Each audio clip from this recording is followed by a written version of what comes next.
Praise the Lord. கிறிஸ்துவுக்குள் மிகவும் பிரியமான என் அன்பு சகோதர சகோதரிகளே, நேற்றும் இன்றும் என்றும் தம்முடைய அன்பிலே மாறாத நம்முடைய அருமை இரட்சகர் இயேசு கிறிஸ்துவின் நாமத்தில் உங்களுக்கு என் அன்பின் வாழ்த்துக்களை தெரிவித்துக் கொள்கின்றேன். இந்த ஆடியோ செய்தியின் மூலம் உங்களோடு பேசுவது எனக்கு மிகுந்த மகிழ்ச்சியையும் சந்தோஷத்தையும் தருகின்றது. நம்முடைய தேவன் நாம் இழந்ததை மீட்டெடுக்கும்படியாகவும் மறுபடியும் பெற்றுக் கொள்ளும்படியாகவும் தேவன் நம்மை குறித்து திட்டமிட்ட பெரிய காரியங்களையும் நன்மையான காரியங்களையும் அழகான காரியங்களையும் நாம் சுதந்திரிக்கும்படியான ஆசீர்வாதங்கள் காத்து கொண்டிருக்கின்றது என்று நினைக்கும் போது எனக்கு மிகவும் உற்சாகமாக இருக்கிறது. இந்த மாதம் நீங்கள் தேவனுடைய தயவை பார்க்க போகின்றீர்கள், தேவனுடைய நன்மையை பார்க்க போகின்றீர்கள், தேவன் உங்களுக்கென்று வைத்திருக்கின்ற ஆசீர்வாதங்களை பார்க்க போகின்றீர்கள். ஆம், தேவன் உங்களுக்கு முன்பாக வைத்திருக்கும் எதிர்பாராத ஆச்சரியங்களை நீங்கள் பெற்றுக்கொள்ள போகும் மாதம் இது. அது நிச்சயமாக உங்களை ஆச்சரியப்படுத்த போகின்றது. நான் நம்புகிறேன் இது உங்கள் முடிவில்லா போராட்டங்கள் அனைத்திற்கும் ஒரு முடிவை பார்க்க போகும் மாதமாக இருக்க போகின்றது. உங்கள் பொறுமையான காத்திருப்பு அனைத்திற்கும் ஒரு முடிவை பார்க்கும் மாதமாக இருக்க போகின்றது.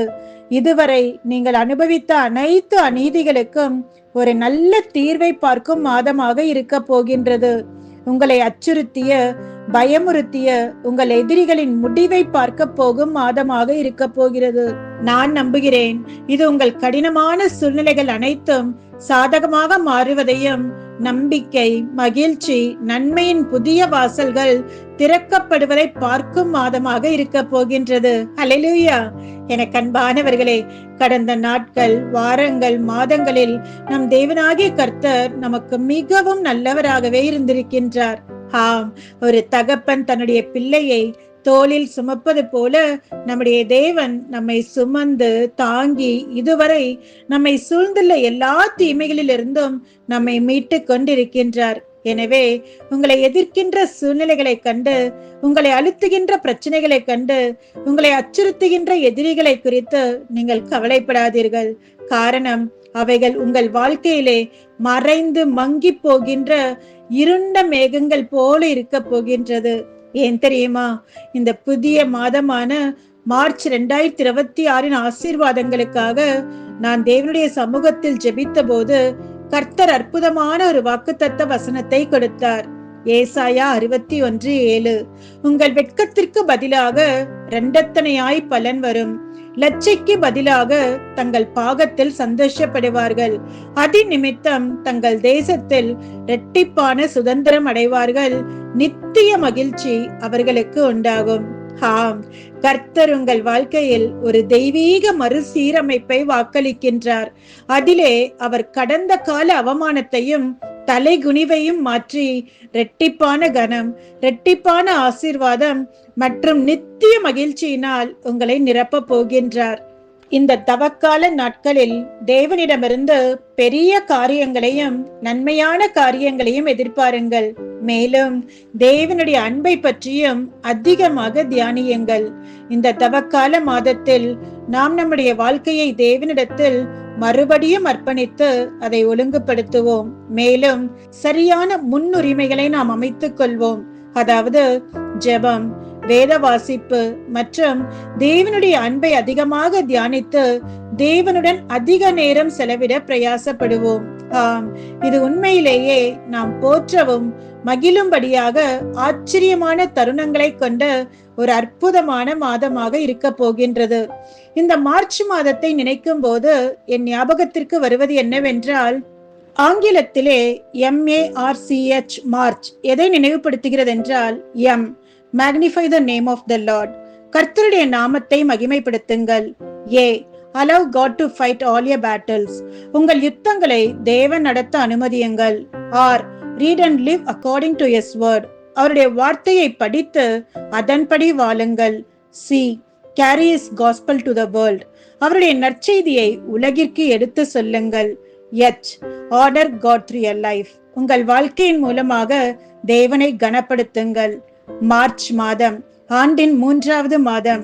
எண் 3 என்பது வேதத்தில் உள்ள முக்கியமான எண்களில் ஒன்றாகும். எண் 3 என்பது வேதத்தில் 467 முறை வருகிறது. எண் 3 என்பது தெய்வீகம், நல்லிணக்கம் மற்றும் முழுமையை குறிக்கின்றது. என் அன்பு தேவனுடைய பிள்ளைகளே, உங்களுடைய வாழ்க்கையில் தீர்க்கப்பட முடியாத காரியங்களை தேவன் தீர்த்து வைக்க போகும் மாதம்.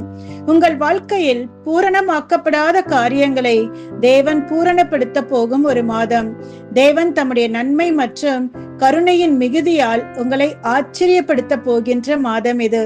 இந்த மாதத்தில் கர்த்தர் உங்களுக்காக ஆயத்தப்படுத்தியுள்ள நன்மைகளை பற்றி நீங்கள் அறிய விரும்புகிறீர்கள் இல்லையா? முதலாவதாக, உங்கள் வாழ்க்கையில் ஒரு புதிய தொடக்கத்தை பார்க்க போகும் மாதம்.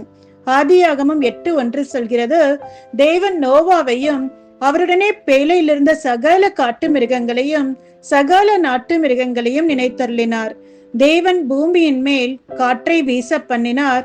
அப்பொழுது ஜலம் அமர்ந்தது. நாம் எல்லோரும் அறிந்தபடி நோவாவின் காலத்தில் தேசம் பெரும் பாவத்தில் வாழ்ந்த மக்களால் நிறைந்திருந்தது. ஆனால் நோவா அவர்கள் எல்லாருக்கும் மத்தியில் நீதிமானாய் வாழ்ந்தார். கர்த்தருடைய கட்டளையின்படி நோவா ஒரு பேழையை கட்டினார். நோவா தேவனுடைய திட்டத்திற்கு உண்மையாக கீழ்ப்படிந்து விலங்குகளையும் பறவைகளையும் ஜோடி ஜோடிகளாக சேர்த்தார். இறுதியில் அவரும் அவரது மனைவியும் அவரது 3 மகன்கள் சேம், காம், யாப்பேத் மற்றும் அவர்களது மனைவிகள் என்று மொத்தம் 8 பேர் பேழைக்குள் நுழைந்து பத்திரமாக பாதுகாக்கப்பட்டனர். வேதம் சொல்கிறது, 40 நாட்கள் இரவும் பகலும் மழை பெய்தது. வெள்ளம் பெருக்கெடுத்து பூமி எங்கும் வெள்ளத்தில் மூழ்கியது. ஆதியாகமம் 7:24 சொல்கிறது, 150 நாட்களுக்கும் மேலாகியும் வெள்ளம் வடியவே இல்லை. இதனால் நோவாவும் அவரது குடும்பத்தினரும் மிகவும் கலக்கம் அடைந்திருப்பார்கள். இன்னும் எவ்வளவு நாட்கள் நாம் இப்படியே இந்த பேழைக்குள் இருப்பது? இன்னும் எவ்வளவு நாட்கள் நாம் இப்படியே காத்திருப்பது? இன்னும் எவ்வளவு நாட்கள் பிரச்சனை, இந்த நிலைமை மாறாமல் இருக்கும் என்று பலவிதமான கேள்விகளோடு இருந்திருப்பார்கள். என அன்பானவர்களே, இன்று உங்களுடைய எதிர்காலமும் பலவிதமான கேள்விகளால் நிரம்பி இருக்கலாம், வெறுமையாக இருக்கலாம், உங்கள் எதிர்காலம் இருளாக இருக்கலாம். தேவன் அமைதியாய் இருக்கிறார் என்பதால் அவர் உங்கள் வாழ்க்கையில் எதையுமே செய்ய மாட்டார் என்று அர்த்தமில்லை. இதுவரை தேவன் உங்கள் ஜெபங்களுக்கு பதிலளிக்கவில்லை என்பதால் அவர் உங்களை நேசிக்கவில்லை என்று அர்த்தமில்லை. இதுவரை உங்கள் வாழ்க்கையில் எதுவுமே மாறவில்லை என்பதால் இனி அது எப்போதும் மாறவே மாறாது என்று அர்த்தமில்லை. வேதம் சொல்கிறது, தேவன் நோவாவை நினைவு கூர்ந்தார்.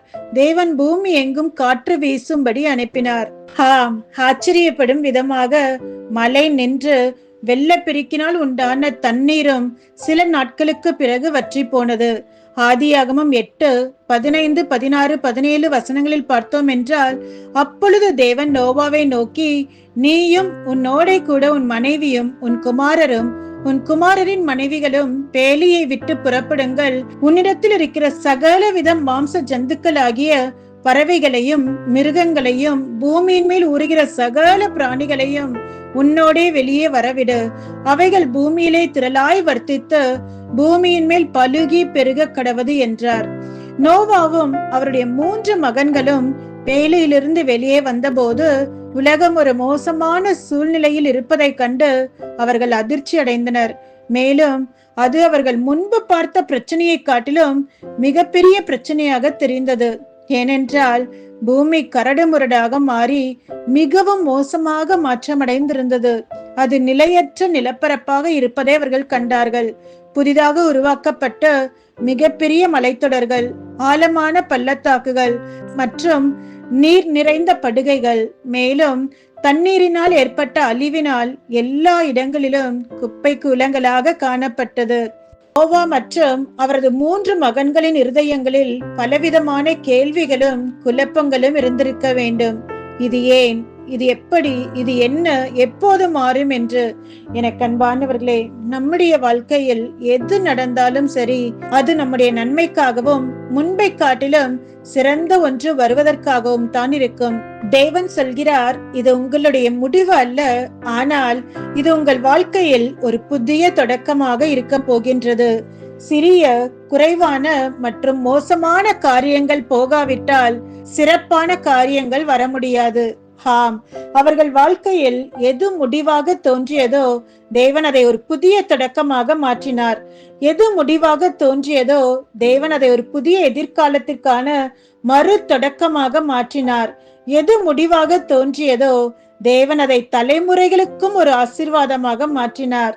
ஆம், நோவாவின் 3 மகன்கள் மூலம் பூமியில் ஒரு புதிய தலைமுறை மலர்ந்தது. எனக்கு அன்பானவர்களே, நோவா மற்றும் அவரது குடும்பத்தாரை போலவே நீங்களும் உங்களை சுற்றி நடக்கின்ற காரியங்களை எண்ணி கவலையாக, பதட்டமாக இருக்கின்றீர்களா?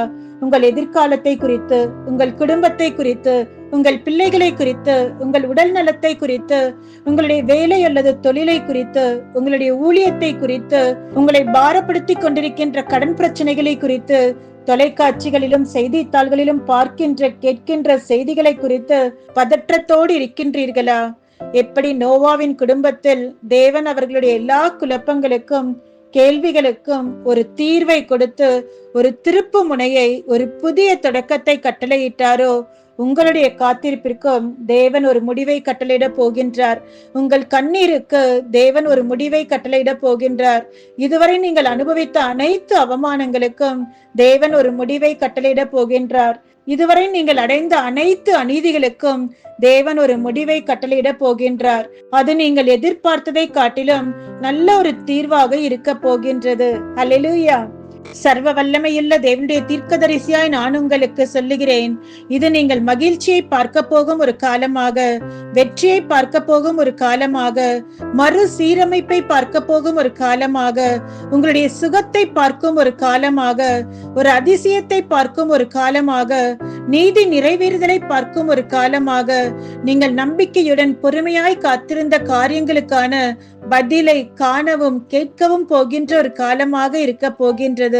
எனக்கு அன்பானவர்களே, உங்கள் எதிர்காலம் ஏற்கனவே தேவனால் தீர்மானிக்கப்பட்டுள்ளது. உங்களுடைய வாழ்க்கை ஏற்கனவே தேவனால் அழகாக திட்டமிடப்பட்டுள்ளது. உங்கள் பிள்ளைகளுடைய எதிர்காலம் ஏற்கனவே தேவனால் வடிவமைக்கப்பட்டுள்ளது.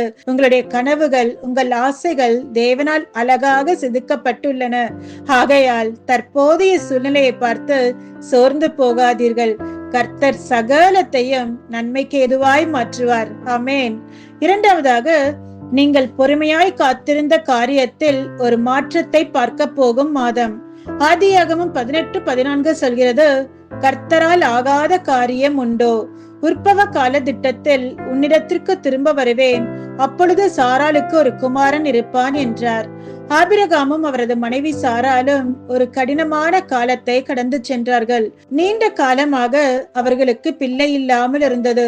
அவர்களுடைய எதிர்காலத்தை குறித்தும் அவர்களுக்கு பிறக்க போகும் பிள்ளையான ஈசாக்கை குறித்தும் வாக்குத்தத்தம் இருந்த போதிலும் ஆபிரகாம் அந்த ஆசீர்வாதம் நிறைவேறுவதற்கு பல வருடங்கள் காத்திருக்க வேண்டியதாயிருந்தது.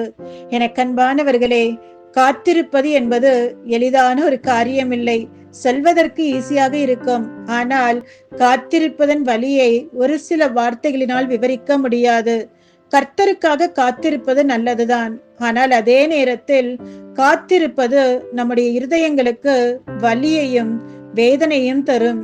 நமது செயல்கள், நம்முடைய விசுவாசம் கேள்விக்குள்ளாக்கப்படும் போது நாம் ஒரு அவமானமான சூழ்நிலைக்கு தள்ளப்பட்டு கர்த்தருக்கான நமது அர்ப்பணிப்பை சந்தேகப்பட வைக்கின்றது. மேலும் இதுவரை நடக்காத காரியங்கள் இனிமேலா நடக்க போகிறது என்று மற்றவர்கள் பேசும் காரியங்கள் வேதனையான மன போராட்டங்களுக்குள் நம்மை தள்ளுகிறதாயிருக்கின்றது. வேதம் சொல்கிறது, ஆதியாகமம் 15:6, ஆனால் ஆபிரகாம் கர்த்தரை விசுவாசித்தான், அதை அவனுக்கு நீதியாக எண்ணினார். ஆதியாகமம் 18:1-14 வசனங்களை வாசித்தோம் என்றால், தன் கண்களை ஏறெடுத்து பார்க்கும் போது இதோ 3 புருஷர் அவனுக்கு நேரே நின்றார்கள். ஆபிராம் அவர்களை அடையாளம் கண்டு கொண்டு அவர்களை தன் வீட்டிற்கு விருந்திற்கு அழைத்தார். அந்த சமயத்தில் அந்த 3வரில் ஒருவர், ஒரு உற்பவ கால திட்டத்தில் நிச்சயமாய் உன்னிடத்திற்கு திரும்ப வருவேன், அப்பொழுது உன் மனைவியாகிய சாராளுக்கு ஒரு குமாரன் இருப்பார் என்றார். எனக்கு அன்பானவர்களே, தேவன் உங்களை ஏதோ அழைக்க வேண்டும் என்று அழைக்கவில்லை. அவர் உங்களில் ஒன்றை தொடங்கியது உங்களை ஒன்றுமில்லாமல் அப்படியே விட்டுவிடுவதற்காக அல்ல, உங்களை அப்படியே வெறும் கையுடன் விட்டுவிடுவதற்காக அல்ல, உங்கள் எதிர்காலத்தை அப்படியே ஒரு கேள்விக்குறியுடன் விட்டுவிடுவதற்காக அல்ல. எப்போதும் நினைவில் கொள்ளுங்கள், அவர் உங்களுக்கு வாக்குறுதி அளித்தது அது உங்களுக்கு மட்டுமே சொந்தமானது. அதை யாரும் உரிமை கோர முடியாது. அவர் உங்களுக்காக ஆயத்தப்படுத்தியது எதுவோ அது உங்களுக்கானது மட்டுமே. அதை யாராலும் உங்களிடமிருந்து பறிக்க முடியாது. அவர் உங்களுக்காக தீர்மானித்தது, திட்டமிட்டது அது உங்களுக்கானது மட்டுமே. அதை யாராலும் தடுக்க முடியாது. ஆதியாகமம் 21:1 சொல்கிறது, கர்த்தர் தாம் சொல்லியிருந்தபடி சாராள் பேரில் கடாட்சமானார். கர்த்தர் தாம் உரைத்தபடியே சாராளுக்கு செய்தருளினார். எனக்கு அன்பானவர்களே, நான் உங்களுக்கு சொல்கிறேன், இது உங்களுக்கான மாதம். நீங்கள் பொறுமையோடு காத்திருந்த காத்திருப்பின் நாட்களுக்கான பலனை நீங்கள் பார்க்க போகிறீர்கள். உங்கள் வாழ்க்கையில் ஒரு மாற்றத்தை பார்க்க போகிறீர்கள். உங்களை பாரப்படுத்திய, தொந்தரவு செய்த அனைத்து தடைகளும் உங்கள் பார்வையிலிருந்து நீக்கப்படுவதை நீங்கள் பார்ப்பீர்கள். எனக்கு அன்பான தேவனுடைய பிள்ளைகளே, நான் உங்களுக்கு சொல்கிறேன், சூழ்நிலைகள் உங்களுக்கு அழுத்தம் கொடுக்கலாம், ஆனால் அது தற்காலிகமானது மட்டுமே. பிரச்சனைகள் உங்களை தொந்தரவு செய்யலாம், ஆனால் அது ஒரு காலத்திற்கு மட்டுமே இருக்கும். எதிரிகள் உங்களை நசுக்க முயற்சிக்கலாம், ஆனால் நிச்சயமாக அவர்கள் வெற்றி பெற மாட்டார்கள். ஆனால் அவர்கள் மிகவும் மோசமாக தோல்வி அடைவார்கள். சர்வ வல்லமையுள்ள தேவனுடைய தீர்க்கதரிசியா நான் சொல்கிறேன், உங்கள் காத்திருப்பின் நாட்கள் முடிந்து விட்டன. உங்கள் அழுகையின் நாட்கள் முடிந்து விட்டன. உங்கள் போராட்டத்தின் நாட்கள் முடிந்து விட்டன. நீங்கள் அவமானப்பட்ட நாட்கள் முடிந்து விட்டன. உங்களுடைய பயத்தின் நாட்கள் முடிவுக்கு வந்துவிட்டன. இத்தனை வருடங்களாக நிறைவேறாத தீர்க்கதரிசனங்கள் இப்போது நிறைவேற போகிறது. இத்தனை வருடங்களாக நீங்கள் சுதந்திரிக்காத ஆசீர்வாதங்களை, நன்மைகளை நீங்கள் சுதந்திரிப்பீர்கள். இதுவரை நீங்கள் பெறாத சுகத்தை இப்பொழுது நீங்கள் பெற்றுக்கொள்வீர்கள்.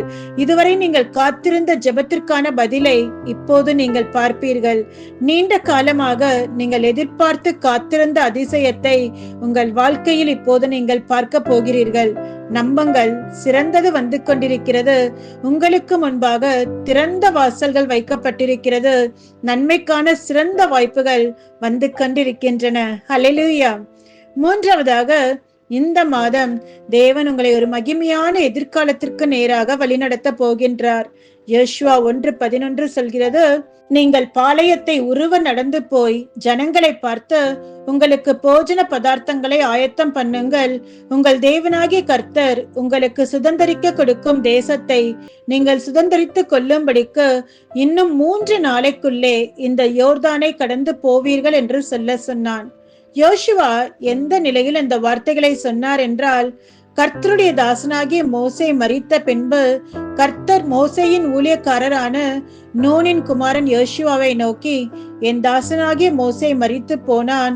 இப்பொழுது நீயும் இந்த ஜனங்கள் எல்லாரும் எழுந்து இந்த யோர்தானை கடந்து இஸ்ரவேல் புத்திரருக்கு நான் கொடுக்கும் தேசத்துக்கு போங்கள் என்றார். எனக்கு அன்பானவர்களே, அது இஸ்ரவேலர்கள் மோசேயின் மரணத்திற்காக துக்கம் அனுசரித்த ஒரு நேரம். இஸ்ரவேல் மக்கள் அழுதனர். அவர்கள் ரெக்கை நோக்கி வழிநடத்தக்கூடிய ஒரே தலைவர் மோசேதான் என்று அவர்கள் நம்பியிருந்தனர். ஆனால் இப்பொழுதோ மோசே இல்லை, அவர் மரித்து போனார். இனி நாம் எப்படி முன்னேறுவோம், என்ன செய்வது, எங்கு செல்வது என்று அவர்கள் மனதில் பல கேள்விகள் எழுந்தது. ஆதரவளிக்க ஒருவரும் இல்லை, உதவி செய்ய யாரும் இல்லை, வழிகாட்டவும் யாரும் இல்லை. மோசே இப்போது அவர்களுடன் இல்லை என்பதால் அடைய வேண்டிய இலக்கை எவ்வாறு அடைவோம்? அல்லது இதே இடத்தில் இதே பிரச்சனையுடன் சிக்கி தவிக்க போகின்றோமா என்று அவர்கள் அழுது புலம்பினர். அன்பு தேவனுடைய பிள்ளைகளே, இந்த இஸ்ரவேல் ஜனங்களைப் போல நீங்கள் நம்பியிருந்த ஒன்றை இழந்து விட்டீர்கள் என்று கவலைப்படுகிறீர்களா?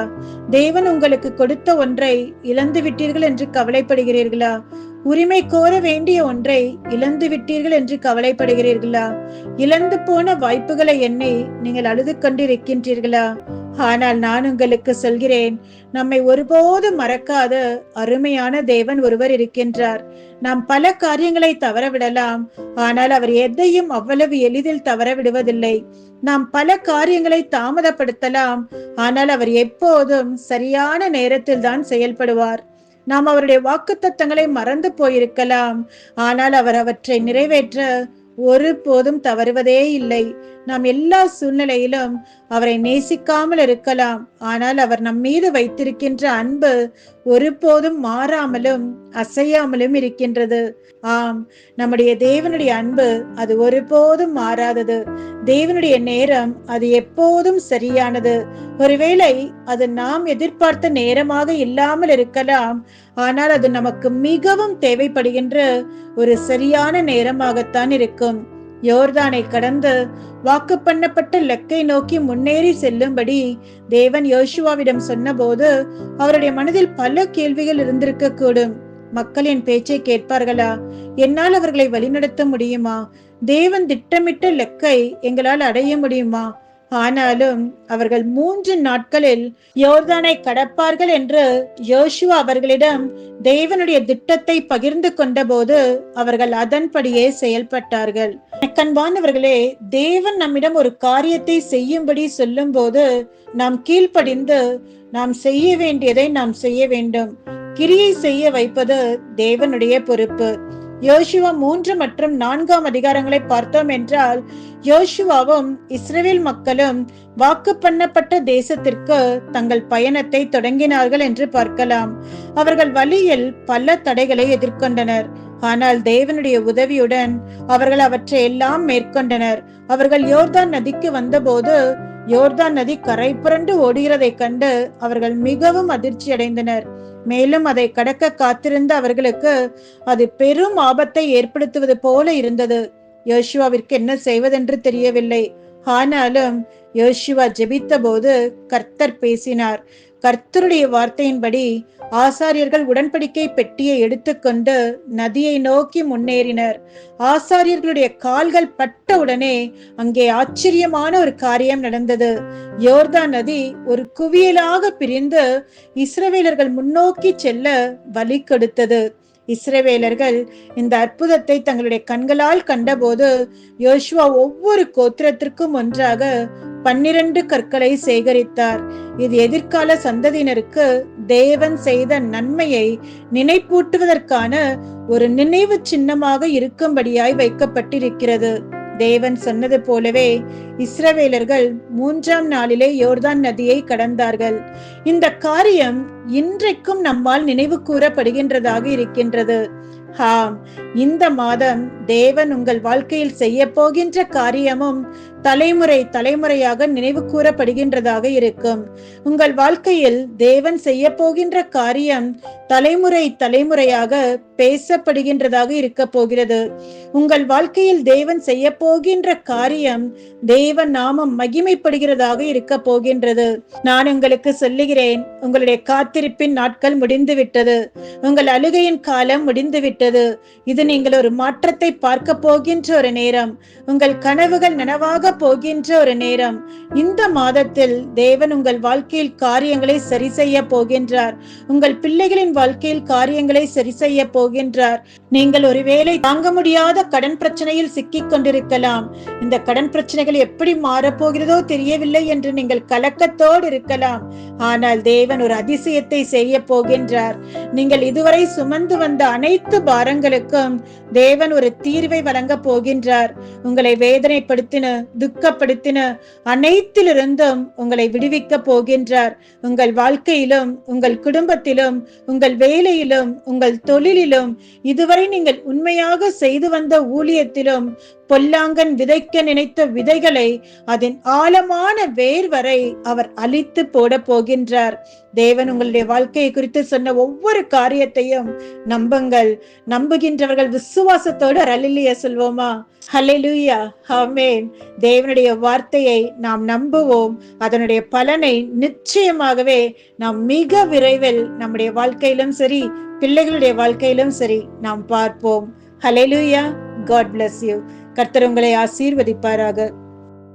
எனக்கு அன்பானவர்களே, இந்த வார்த்தை உங்களுக்கு மிகுந்த ஒரு ஆறுதலாக ஆசீர்வாதமாய் இருக்கும் என்று நம்புகிறேன்.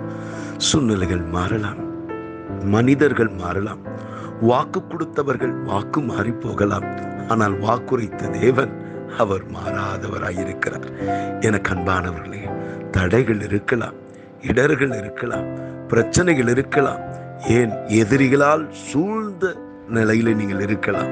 ஆனால் அவைகள் மத்தியிலே நீங்கள் தனித்து உங்கள் பிரச்சனைகளை எதிர்த்து நிற்பதில்லை, போராடுவதில்லை. கர்த்தர் உங்களோடு கூட இருக்கிறார். அவர் உங்களோடு கூட இருந்து உங்கள் பட்சமாக இருந்து அவர் உங்கள் சார்பாக நின்று அவர் யுத்தம் பண்ண போகிறார். உங்களை சூழ்ந்திருக்கிற காரிருள் மேகத்தை அகற்றப் போகிறார். உங்களை தடுத்து நிற்கிற எரிகோ மதில்களை உடைக்கப் போகிறார். உங்களுக்கு முன்பாக இருக்கிற செங்கடலை அகற்றப் போகிறார். நீங்கள் முன்னோக்கி போகிற நாட்கள், உங்கள் ஆசீர்வாதத்தை சுதந்தரிக்கிற நாட்கள், தேவன் உங்களுக்கென்று நியமித்த ஆயத்தப்படுத்துகிற நன்மைகளை சுதந்தரிக்கிற நாட்கள். அதெல்லாம் தைரியமா இருங்க, எதிர்பார்ப்போடு இருங்க. கர்த்தர் பெரிய காரியங்களை செய்வார். நாம் ஜெபம் செய்வோமா? கண்களை மூடி ஜெபம் செய்வோம். அன்பும் இரக்கமல்ல நல்ல தகப்பனே, இந்த வார்த்தைகளை கண்ணீரோடு ஆண்டவர் என்னோடு என்ன பேசுவார், என் சூழ்நிலைகள் பிரச்சனைகள் எப்படி மாறும் என்று ஏக்கத்தோடு கவலைகளோடு பாரத்தோடு கேட்டுக்கொண்டிருக்க ஒவ்வொருக்காக நான் ஜெபிக்கிறேன். அப்பா, நம்பினோரை ஒருபோதும் நீ கைவிடாத தேவன். நீ வாக்கு கொடுக்கிற தேவன் மாத்திரமில்லை, கொடுத்த வாக்கு தத்தங்களை நிறைவேற்றுகிறதில் உண்மையுள்ள தேவனாய் இருக்கிறேன். அவருடைய மனதில் இருக்கிற பாரங்கள் வேதனைகள் எல்லாவற்றையும் எடுத்து போடுங்க. அவருக்கு விரோதமாக செயல்பட்ட எல்லா சூழ்ச்சிகள் தந்திரங்கள், மனிதர்களால் வந்த சூழ்ச்சிகள், பிசாசினால் வந்த சூழ்ச்சிகள் அல்லது இயற்கையின் மூலமாக அவர் எதிராக வந்த காரியங்கள் எல்லாம் இயேசுவின் நாமத்தினால் அகன்றி போவதாக. சமாதானத்தை, சந்தோஷத்தை, நல் சுகத்தை கட்டிடுங்க ராஜா. இழந்து போன நன்மைகளுக்கு ஈடாக இரட்டத்தனையான பலன் வரும் என்று வார்த்தையின்படி நன்மையான நாட்களை அவர்கள் காணட்டும். மாத்திரமல்ல, நீ வாக்கு தத்தங்களில் உண்மையுள்ள தேவன். யோசேப்பு கொடுத்த வாக்கு தத்தங்களை நிறைவேற்றினீர். அதே போல அவருடைய வேலையை குறித்து, அவருடைய குடும்பத்தை குறித்து, அவருடைய பிள்ளைகளை குறித்து, அவருடைய ஊழியத்தை குறித்து, அவர் செய்கிற கையின் பிரயாசத்தை குறித்து நீ கொடுத்த வாக்கு தத்தங்களை நீ நிறைவேற்றப் போகிறீர். மேலான பலனால் அவரை உள்ளத்தை நிறைக்கப் போகிறேன். ஆசீர்வதிங்க. சந்தோஷமான நாட்களை காண கிருபையாக ஆசீர்வதிங்க. ஆமென், ஆமென்.